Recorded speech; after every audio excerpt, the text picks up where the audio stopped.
చేయాలనుకుంటున్నారు. Hello hello check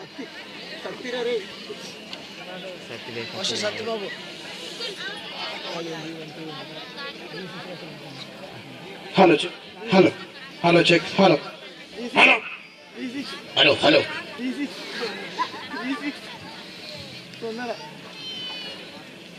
hi అండి, అందరికీ నమస్కారం. అందరికీ ప్రభునామంలో వందన తెలియజేస్తున్నాను. సో కాసేపు మిమిక్రీకి వెళ్ళిపోతే కొంచెం ఎంటర్టైన్మెంట్ దాకా నవ్వుకోవడానికి B6లో సత్తి తెలుసు మనందరికీ. సత్తేస్తున్నాడు అక్క ఫిచ్ నేస్తున్నాడు నాకు అక్క మెడల్ అంతా చెప్తున్నాను. సో సత్తి గారికి వచ్చి కొంచెం ఏకోపోయా. హలో హలో సో అయితే ఆయన వచ్చి మాట్లాడితే ఎలా మాట్లాడు, క్రిస్మస్ సందర్భంగా వచ్చి మాట్లాడితే ఎలా మాట్లాడతారు. ఎక్స్ప్రెషన్ చూడండి, బాడీ ఎక్స్ప్రెషన్స్, నేను పెట్టే ఎక్స్ప్రెషన్ చూడండి ఎలా ఉంటుందో.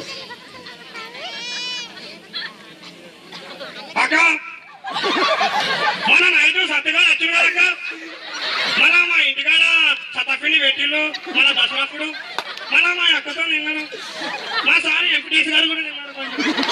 మన రమదాన్ని మస్తుంటాయి కదక్క, మా అక్కగా బతుకమ్మని ఆడుతుంటే మస్తు వస్తుంది. బతుకమ్మ ఆటప్పుడు బతుకమ్మ బతుకమ్మ ఉయ్యాలో షెర్లేసి పడితే ఉయ్యాలమ్మ. అలా ఇక మా అక్కనైతే మళ్ళా 2 డబ్బర్ గ్లాసులు పట్టుకుని వచ్చింది. మన నీళ్ళు తాగాలి కదా మరి, మళ్ళీ అంతా తాగుతాం. అంతా ఫిచ్చి లేపుతూ ఉండపో, నేను మా ఊరికి పోతా. అంతా ఫిచ్చి లేపుతున్నారు, మనుషులను గారగాయలు వేస్తున్నారు. మళ్ళా ఇక మా క్రిస్మస్ పండుగ అప్పుడు కిసిమిసిలు తాగుతున్నారు కదా, వెళ్ళిపోయాను డైనా కలిసి నచ్చినప్పుడు మా దాదాపు నువ్వు చేయి మీద కూర్చోరు కదా, ఏం చేస్తున్నావు అంటే నాకు లోపల అంతా గడగాలు తిప్పుతాను, మా కట్టగా వేస్తా అని చెప్పి నాకు మొదట పదాడుకొని పోయాను. ఇంతవరకు లేదా మళ్ళీ ఎడిపోయాను కాదు, మా కొత్తగా చెప్తా ఉంటాను బాయ్, మళ్ళీ మీ మాట అమ్మడిపో నేను పోతా.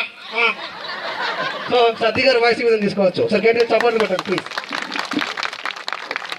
అదేవిధంగా పొలిటికల్